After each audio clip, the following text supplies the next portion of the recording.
South African President Cyril Ramaphosa on Monday declared a national state of disaster over the deadly floods on the east coast, warning that rebuilding even basic services will take time. "This is a humanitarian disaster that calls for a massive and urgent relief effort," he said in a televised address. "The lives, health and well-being of thousands of people are still at risk. The Port of Durban, which is one of the largest and busiest shipping terminals on the continent and which is vital to our country's economy, has been severely affected," he said. At least 443 people have died, with 48 still missing, around the east coast city of Durban, the president said. "Some badly damaged areas remain inaccessible," he added, including 16 schools that are completely cut off.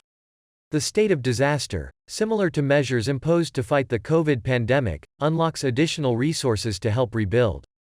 To ease concerns around corruption which plagued COVID efforts, Ramaphosa said the government would create a special oversight body that will include the Auditor General, business and religious groups, as well as professional associations of engineers and accountants.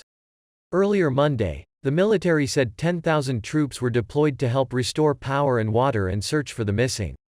But hopes for finding the missing were fading.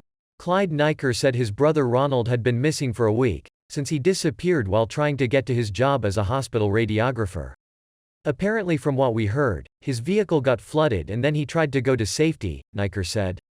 The family has been searching every day, but police only joined their effort on Monday. For the hundreds of bodies that have been found, damaged roads and waterlogged cemeteries made burials difficult. "There are so many deceased, and the mortuaries can't keep up because they have been so inundated," said Peter van der Westhuizen, general manager for funeral services at the AVBOB insurance company. "So it is taking a little longer to get the deceased out for burial." KZN Funeral Directors Association representative Nissan Chetty said the continuous rain had made it very difficult to do burials. "If we dig the graves and then come back to do the burial a few hours later, it is waterlogged," he told AFP. Swaths of eThekwini, the municipality that includes Durban, remain without electricity or water. Local government estimated that 80% of the city's waterworks were down.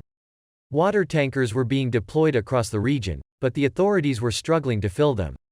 Some of the troops include plumbers and electricians, joining the mammoth task of trying to get life back to normal. Many streets remain slathered with mud. In areas where repair crews have yet to reach, the homeless cleared roads to make way for water tankers to pass, an AFP correspondent observed.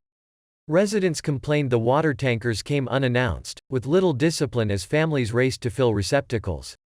"There is also a lot of pushing there. People are desperate, they don't care about the next person," said Philakehel Kumalo, a 30-year-old mother of two. The deadliest storm on record dumped apocalyptic levels of rain on Durban and the surrounding area. Some 40,000 people were left homeless and more than 600 schools and 66 healthcare facilities have been damaged, Ramaphosa said. Many children are due to return to class on Tuesday after the Easter break, but authorities warned that 271,000 students may not be able to attend due to damaged schools. The government has announced an immediate R1 billion, $68 million in emergency relief. Nearly 3 dozen search teams were deployed across the region Monday, said coordinator Dave Steyn. The rescue operations have stopped. "It's now more of a search and recovery," he told AFP. The normally azure waters at Durban's famed beaches have been turned a muddy brown by the mountains of earth and debris washed to the shore. The intensity of the floods took South Africa, the most advanced African economy, by surprise. The country is still struggling to recover from the COVID pandemic and deadly riots last year that killed more than 350 people, mostly in the now flood-struck southeastern region.